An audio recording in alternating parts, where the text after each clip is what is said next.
로마로 가는 길가에 무덤들이 정말 많다고 하잖아요.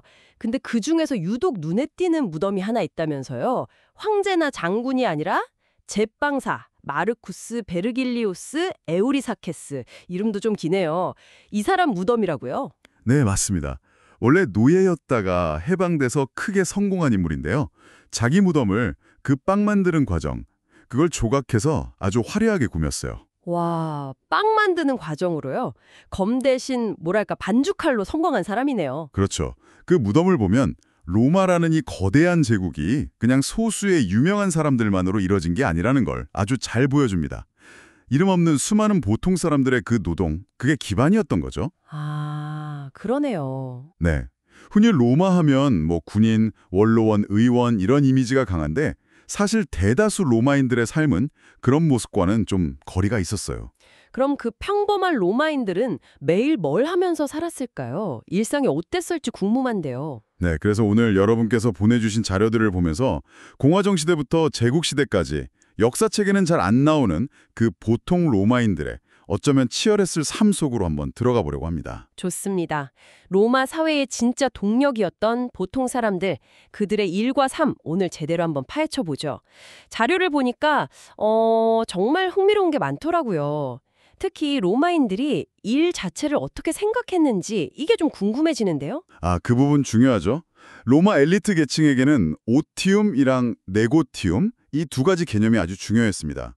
오티움은 뭐 학문 연구나 정치 활동 아니면 그냥 여유롭게 쉬는 시간 이런 걸 의미했고요.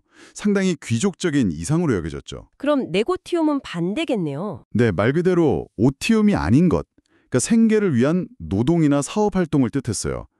키케로 같은 철학자는 임금 받고 일하는 건 노예나 마찬가지다. 뭐 이런 식으로 말하면서 육체 노동이나 상업 활동을 약간은 낮춰보기도 했고요.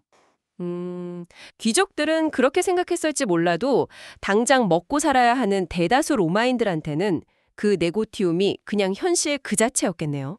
정확합니다. 뭐 지금처럼 복지 시스템이 있었던 것도 아니니까요.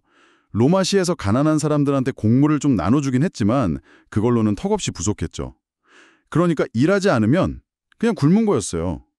그래서 대부분의 로마인들에게 직업이라는 건 단순한 생계수단, 그 이상이었죠. 뭐랄까, 자기 정체성의 핵심 부분이었던 겁니다. 정체성이라. 하긴 뭐 아프거나 죽기 전까지는 계속 일해야 했다면서요. 은퇴라는 개념 자체가 거의 없었다고. 네, 그렇죠. 평생 일하는 게 당연했던 사회죠. 심지어 아이들까지 노동해서 자유롭지 못했다는 게 좀 충격이었어요. 로마 외곽의 옛날 세탁업자 작업장 근처 무덤에서 나온 아이들 유골에서요. 계속된 노동 때문에 뼈가 변형된 흔적이 발견되었다면서요. 네, 아마도 아주 어릴 때부터 무거운 옷감을 뭐 발로 밟거나 두드리거나 그런 힘든 일을 계속했을 가능성이 높습니다. 또 스페인의 한 광산 지역에서는 4살짜리 남자의 묘비가 나왔는데 거기에 조그만 도구 가방을 맨 모습이 새겨져 있었어요. 4살이요. 와. 정말 지금 생각하면 너무 안타까운데. 그렇죠. 하지만 당시 로마 사회에서는 가난한 집 아이들은 뭐 몸이 좀 움직일만 하면 바로 가족 생업을 돕는 게 어쩌면 당연하게 여겨졌던 것 같습니다. 우리가 생각하는 그런 보호받는 어린 시절은 정말 극소수의 부유층 자녀들 이야기였던 거죠. 엘리트들의 이상하고 평범한 사람들의 현실 사이에 정말 큰 차이가 있었네요. 근데 그런 시선에도 불구하고 사람들은 자기 일에 자부심을 가졌던 것 같아요. 아까 말씀하신 제빵사 에우리사케스처럼요. 맞아요. 실제로 많은 보통 사람들이 자기 묘비에 직업을 딱 명시했어요. 여기 목수 아무개가 잠들다. 조산사 아무개가 여기 눕다. 뭐 이런 식으로요. 심지어 틸의 퍼플 염색가였던 가이우스 푸피우스 아미쿠스라는 사람은 자기 묘비에 직업 도구를 새겨넣기도 했어요. 이 보라색 염료, 이게 황제나 아주 높은 사람들만 쓸 수 있는 비싼 거였거든요. 아, 그쵸. 그 자주색 염료. 네, 그러니까 프루프라리우스, 이 염색가라는 직업이 상당한 자부심의 표현이었을 겁니다. 귀족들이 뭐 가문이나 관직을 내세웠다면 평민들은 자신의 기술과 노동에서 존엄성을 차지려 했던 거죠. 듣고 보니 그러네요. 요즘 우리가 처음 만나면 무슨 일 하세요? 묻는 거랑 비슷하네요. 일이 정체성의 일부가 되는 건 뭐 예나 지금이나 마찬가지인 것 같기도 하고요. 자, 그럼 구체적으로 어떤 일들을 했는지 좀 더 들어가 볼까요? 역시 로마 경제의 가장 큰 바탕은 농업이었겠죠. 네, 로마 사회의 뿌리는 역시 농업이었습니다. 특히 초기 공화정 때는 자기 땅을 직접 일구는 시민 농부, 이게 이상적인 로마인 모습으로 여겨졌고요. 데카토 같은 사람은 농업론이라는 책에서 농업이 단순히 식량 생산만 하는 게 아니라 뭐 근면함이나 절약 정신 같은 좋은 덕목을 길러준다 이렇게 칭찬하기도 했죠. 하지만 그 이상과 현실은 또 달랐을 것 같아요. 자료 보니까 후기에는 노예를 엄청 쓰는 대규모 농장, 그 라티푼디움, 이게 늘어나면서 작은 자영농들은 힘들어졌다고 나오던데요. 에서 밀려서 도시로 가게 되는 한 원인이 되기도 했죠. 물론 지방에서는 여전히 많은 자유민 소농이나 소작농들이 있었지만요. 네. 하지만 플리니우스 같은 작가들 기록을 보면 그 이상적인 농부 모습 뒤에는 지중해의 그 뜨거운 태양 아래서 정말 힘들게 일하고 또 흉년들까봐 걱정하고 때로는 빚에 시달리는 농민들의 고단한 현실이 있었다는 걸 알 수 있습니다. 농업 말고 도시에서는 어떤 일들이 중요했을까요? 그 악취로 유명했지만 꼭 필요했던 직업, 풀러, 세탁업자 이야기가 재밌더라고요. 아, 풀러 맞아요. 로마 도시 생활 유지에 정말 중요했는데 그 작업 방식 때문에 대우가 썩 좋지는 않았을 겁니다. 이 사람들이 옷을 빨고 또 하얗게 표벽하려고 사람 소변을 썼거든요. 네, 소변이요? 그걸로 빨래를 했다고요? 네, 소변에 있는 암모니아 성분이 천연 세제 역할을 했던 거죠. 길거리에 놓인 항아리에 사람들이 소변을 보면 그걸 모아서 작업장으로 가져와요. 그리고 큰 통에 붓고 노동자들이 그 안에 들어가서 맨발로 옷감을 막 밟아서 때를 뺐습니다. 와, 진짜 상상만 해도 냄새가 끔찍했을 것 같은데요? 그래도 필수 서비스였으니 돈은 좀 벌었겠어요. 네, 그래서 베스파시아누스 황제가 이 소변에 세금을 붙였죠. 뭐 일종의 공중 화장실 이용료 같은 건데 그때 돈에서는 냄새가 나지 않는다. 페쿠니아논 올렛이라는 그 유명한 말을 남기기도 했고요. 아, 그 얘기. 네, 냄새 때문에 사회적으로는 좀 천대받았을지 몰라도 폼페이에 있는 스테파누스의 플로니카처럼 아주 큰 세탁 공장이 운영될 정도로 수익성 있는 사업이었습니다. 그리고 이 풀러들은 종종 콜레기움, 그러니까 일종의 직업조합을 만들기도 했는데 이게 로마 사회에서는 꽤 중요한 조직 형태였어요.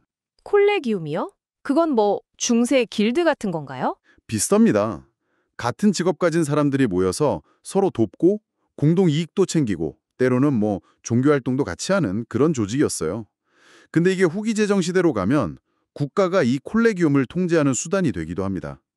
예를 들면 제빵사 콜레기움은 법적으로 로마 시민들한테 빵을 꼭 공급해야 하는 의무를 지게 되거든요. 아, 제빵사 얘기가 나왔네요. 그 에우리사케스 무덤에서도 봤듯이 제빵도 정말 중요한 직업이었잖아요. 당나귀나 노예가 맷돌 돌려서 밀 빻고 반죽해서 화독에 굽고 그 과정이 참 인상적이었어요. 그렇죠. 빵이 로마 사람들 주식이었으니까 제빵사의 역할은 정말 막중했습니다. 정부가 직접 나서서 곡물 공급에 관여할 정도였으니까요. 뭐 이런 풀러나 제빵사 말고도 도구랑 무기 만드는 대장장이, 건축에 필요한 석공이나 벽돌공, 그릇이나 항아리 만드는 도공, 옷감 짜고 염색하는 직조공, 염색공, 정말 수많은 장인들이 도시 산업을 이끌었죠. 이들 중 상당수는 자기 기술에 자부심을 가졌고 또 콜레기움을 통해서 서로 교류하면서 도시 경제의 아주 중요한 축을 담당했습니다. 이렇게 물건 만드는 활동 말고 사고 파는 상업 활동도 활발했겠죠? 물론입니다. 로마 제국 전역을 잇는 교역망이 아주 발달했으니까요. 도시 시장에는 타베르나리우스라고 불리는 작은 가게 주인들이 빵, 와인, 식료품 같은 걸 팔았어요. 폼페이 유적에서는 외상값 좀 갚으라고 써놓은 낙서가 발견되기도 했죠. 시대를 초월한 자영업자의 고충이랄까요? 하하, 그렇군요. 네. 그리고 더 나아가서는 곡물이나 올리브유, 와인 같은 걸 대량으로 취급하는 큰 상인 네고티아 토레스들이 있었습니다. 이 사람들은 주로 기사계급 출신이거나 아니면 사업 수완이 좋은 해방 노예 출신들이 많았어요. 해방 노예들이 상업 분야에서 활약했다는 점이 흥미롭네요. 그럼 노예제 이야기를 안 할 수가 없겠는데요. 로마 사회 노동력의 상당 부분이 노예였다면서요? 네. 로마 경제는 노예 노동에 정말 크게 의존했습니다. 농업, 광업, 집안일은 물론이고 기술이 필요한 작업장에서도 많은 노예가 일했죠.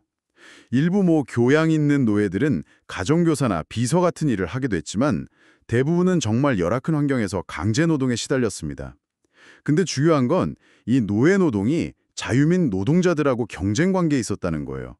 특히 기술이 별로 필요 없는 분야에서는 노예 때문에 자유민들이 일자리 구하기가 더 어렵고 임금도 낮아지는 현상이 있었을 수 있습니다. 아, 이게 또 로마시에서 가난한 사람들에게 곡물을 배급했던 이유 중 하나이기도 하고요. 그럼 해방된 노예들은 어떻게 됐나요? 아까 그 제빵사 에우리사케스처럼 다 성공했나요? 네, 우리사케스나 페트로니어스 소설에 나오는 트리말키오 같은 경우는 아주 극적인 성공 사례고요. 모두가 그렇게 부자가 된 건 아닙니다. 하지만 노예 시절에 익혔던 기술이나 경험을 바탕으로 자유인이 된 뒤에 자기 사업을 시작하거나 전문직에 종사하면서 로마 사회의 중요한 중간 계층을 형성한 해방 노예들이 꽤 많았어요. 특히 상업 분야에서 활발했죠. 네. 심지어 황제들도 유능한 해방 노예 톨신들을 재정관리나 행정 책임자로 쓰기도 했습니다. 귀족들이 약간 상업이나 실무를 좀 천하게 보는 경향이 있었거든요. 그래서 그 빈틈을 해방 노예들이 메웠던 측면도 있습니다. 그 트리말키오 연의 손님이 한 말처럼 제대로 된 직업은 절대 당신을 저버리지 않는다. 이런 노동의 가치를 아는 사람들이었던 거죠. 그렇군요. 생산 상업 말고 서비스업도 다양했을 것 같아요. 로마 하면 또 공중목욕당 테르메잖아요. 맞습니다. 테르메에는 물 데우는 화부, 때 미는 사람, 마사지사, 정말 많은 직원이 필요했죠. 선술집이나 여관에도 요리사, 시종, 악사 같은 사람들이 있었고요. 교육 분야에서는 읽기, 쓰기, 세마기 가르치는 초등교사, 리터레이터, 문법이랑 문학 가르치는 교사, 그라마티쿠스, 웅변술 가르치는 수사학 교사, 레토까지 있었어요.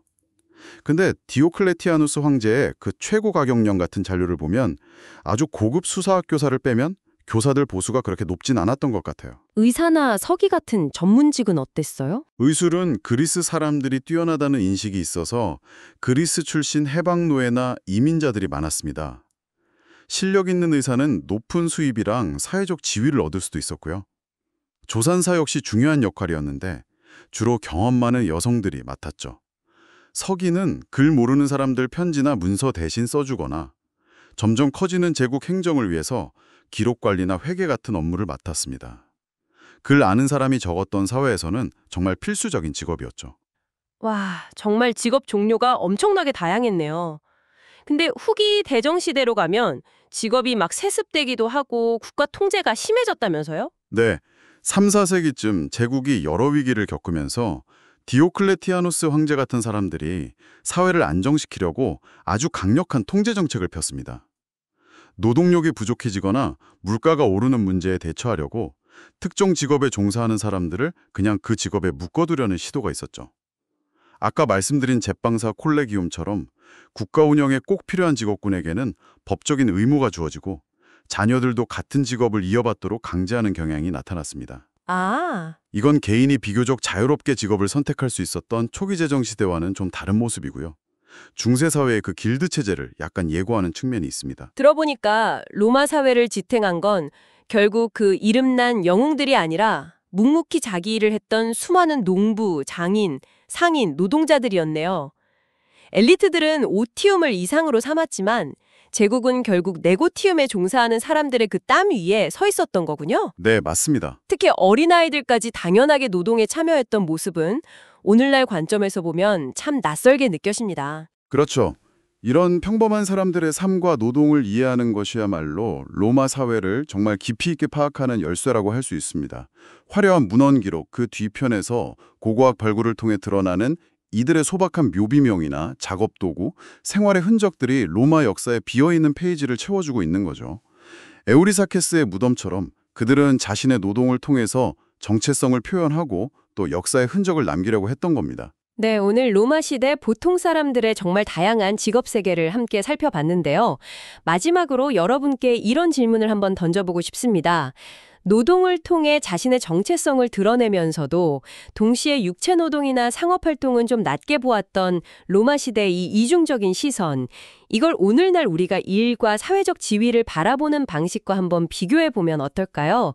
과연 우리는 얼마나 달라졌을지 한번 생각해 보시는 것도 흥미로운 지점이 될 것 같습니다.